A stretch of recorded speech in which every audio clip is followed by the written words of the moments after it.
Hello, future engineers. Welcome to my YouTube channel. If you're still new to my channel and you like what I'm doing, please don't forget to share my videos to your friends and to your friends' friends, to your younger brothers and sisters who would want to take up engineering in the future, and to your relatives.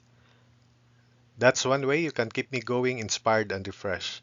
Now, if you find my videos interesting and important to your studies, also please don't forget to subscribe. Hello, future engineers, subscribers, viewers, and students. Here is another sample video on ArchES. I hope that you can follow the solutions and the explanations. If you want to anticipate the solution to this problem, then you may do so by pausing the video. So for the three-hinge arc shown below, compute the component reactions at the external supports. The arc is parabolic with vertex at B. So here is the given figure.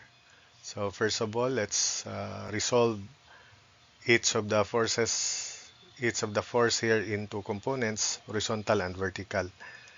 So also, let's solve for these distances, y1, y2, and y3. So by squared property of parabola, y1 as to the square of horizontal, which is 10 square, equals y2 as to 16 square equals y3 as to 19 square, then equals 12 as to 15 square. So y1 as to 10 square equals y2 as to 16 square equals y3 as to 19 square equals 12 as to 15 square. So solving for y1, y2, and y3, y1 is 16 over 3 meters, y2 is equal to 13.653 meters, and y3 is equal to 19.253 meters. From there, we can compute the vertical distance between A and C, and it is equal to y3 minus 12. y3 minus 12 is 7.253. Also, we first resolve each of the force into components. So the horizontal component leftward is 100 times 1 divided by square root of 10, where square root of 10 is square root of 1 square plus 3 square. So it is equal to 31.623 kilonewtons. The vertical component, which is downward, is 100 times 3 over square root of 10, and that is equal to 94.868 kilonewtons. Likewise, let's remove 150. Let's express it into its horizontal and vertical components. The horizontal component is 150 times 4 over 5. So because we have 3, 4, 5, the hypotenuse, 150 times 4 over 5 is equal to 120 kilonewtons. The vertical component is 150 times 3 over 5, and that is 90 kilonewtons as shown. And for the distances, horizontal distance between A and C is y3 19.253 minus 12, so it is 7.253 meters. These are the reaction components. Let's assume the direction shown. So again, this is 7.253 meters. Then the vertical distance between this 120 kilonewton load and CX is equal to y3 19.253 minus 13.653, so that is 5.6 meters. The vertical distance between A and the 120 kilonewton load is 7.253 minus 1 minus 5.6, so it is 1.653 meters. Then the vertical distance between 31.623 kilonewtons and A is equal to 12 minus y1. 12 minus 16 thirds is equal to 20 over 3 meters. So again, this is y3 minus y2, so 5.6. That's 5.6 meters. So we are now ready to set up equations for ax and ay. First, consider the whole system. We sum up moments about c equals 0, clockwise positive. So we have ax times 7.253 minus ay times 6 plus 9, 15 plus 10, 25 plus 6, 31 plus 3, 34. So minus ay times plus ay times 34 rather. Then minus 120 or equals 120 times 19 plus 6, 25 plus 3, 28. So equals 120 times, sorry, plus 15 times 12 times half of 12 is 6 plus 7.253. 6 plus 7.253 is 13.253. Then equals 120 times 28 plus 31.623 times quantity 20 over 3 plus 7.253. Then plus 94.868 times 6 plus 9, 6 plus 3, 9. So plus 94.868 times 9. Then plus 120 times 5.6. Then plus 90 times 3. So simplifying this, set up first equation. So 7.253 AX plus 34 AY equals 3,210.454. Call that equation 1. Then we consider portion AB of this arc, 3-hinge arc. Considering AB, we don't need to show the reaction components at B because we sum up moments about B. This time counterclockwise positive. So AX times 12 minus AY times 15, then plus 15 times 12 times 6,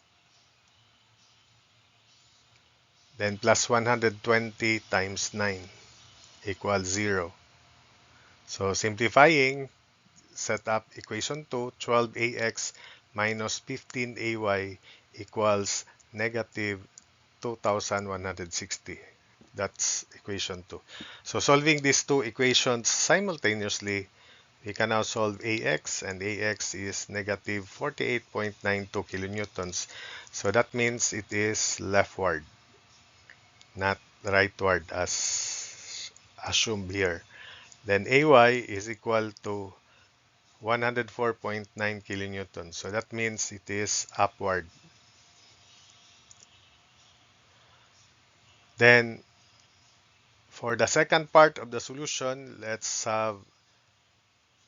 consider the entire system again. Then we sum up moments about A, but maybe your solution is summation for x immediately.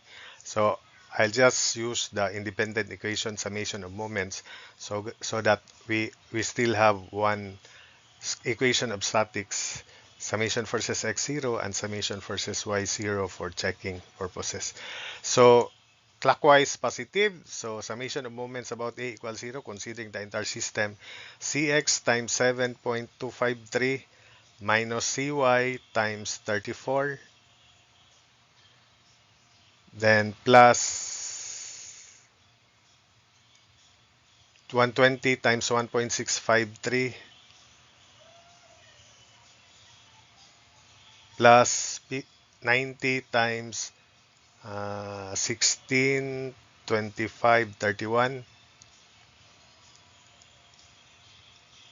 Then minus 31.623 times 20 over 3. Then plus 94.868 times 25. 19 plus 6, 25. plus 120 times 6, then finally plus 15 times 12 times 6. Those are clockwise moments. 15 times 12 times 6. So simplifying equals 0. Simplifying 7.253 cx minus 34 cy equals negative 6,949.24. Call that equation 3. Then considering the portion BC only, segment BC, summation of moments about B equals 0, still clockwise positive. So we have Cx times Y3, Cx times 19.253, then minus Cy times 19, 3 plus 6 plus 10 is 19, then plus 120 times Y2, 120 times 13.653, then plus 90 times 16, then plus 31.623 times y1, which is 16 over 3. So plus 31.623 times 16 over 3, then plus 94.868 times 10, then equals 0. So simplifying 19.253 cx minus 19 cy equals negative 4,195.696. Call that equation 4. So solving equations 3 and 4 simultaneously, we get cx equals negative 20.55 kilonewtons. So that means it is rightward. So cx equals 20.55 kilonewtons rightward as indicated, and cy is equal to positive 200.0 kilonewtons, so it is upward. So checking, summation forces x equals 15 equals ax, which is negative 48.92 plus 15 times 12 minus 31.623 minus 120, then supposedly minus negative 20 minus negative 20.55, then that becomes plus. So negative 48.92 plus 15 times 12 minus 31.623 minus 120 plus 20.55. Summation versus x is about 0, so that's fine. Summation versus y equals ay 104.9 plus cy 200, then minus 120 minus 94.868 minus 31.623 minus 90. Sorry, minus 90, not 31.623. So summation versus y equals almost 0 also, so that's fine. So that means with regards to the calculations, moment arms and equations, everything is correctly calculated. And since summation versus x is 0 and summation versus y is 0, so it means that these answers are correct.